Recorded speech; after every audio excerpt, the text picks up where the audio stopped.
Un messaggio al governo forte e chiaro, un messaggio che parte dal Veneto. Le coordinate sono quelle del Vicentino, per la precisione San Pietro Mussolino, dove soffia il vento del futuro, un convegno per condividere idee innovative, programmi di crescita tecnologica e sociale, stringere il rapporto tra aziende e territorio e promuovere il Made in Italy. Tre le principali azioni del governo oggi al fianco dell'imprenditoria. La riforma del fondo di garanzia delle PMI, perché non esiste il credito se non ci sono le garanzie.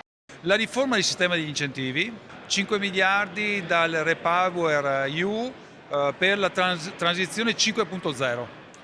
E poi la riforma fiscale, stanno arrivando i primi decreti attuativi e quindi anche in quell'ambito con tutta una serie di iniziative volte a semplificare, ridurre gli adempimenti, ma anche ridurre la tassazione per le imprese che investono e quindi anche qui un incentivo agli investimenti. Istituzioni, politici, imprenditori, protagonisti prestigiosi per un obiettivo ambizioso, far arrivare al governo ma anche alla regione la richiesta di un maggior dialogo e confronto con il mondo delle imprese vicentine e venete. Priorità imminente è aprire quanto prima la Pedemontana. Contiamo prima dell'estate avere l'apertura definitiva di questa importante arteria che si sviluppa nel cuore pulsante e produttivo imprenditoriale del Veneto.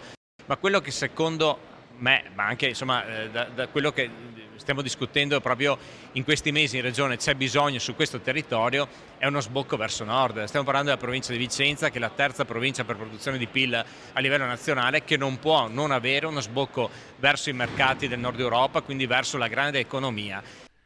Tanti temi sul tavolo, dall'innovazione alla tecnologia, dalla sostenibilità allo sviluppo, e non sono mancati gli accenni a temi su cui il sistema imprenditoriale ha sempre dimostrato grande sensibilità: gli incentivi, il fisco, le infrastrutture. Non è che chiediamo chissà quali aiuti o altro, soprattutto se degli aiuti ci devono essere, che siano aiuti ben mirati e che puntino soprattutto sull'innovazione, perché il futuro delle aziende è solo nell'innovazione.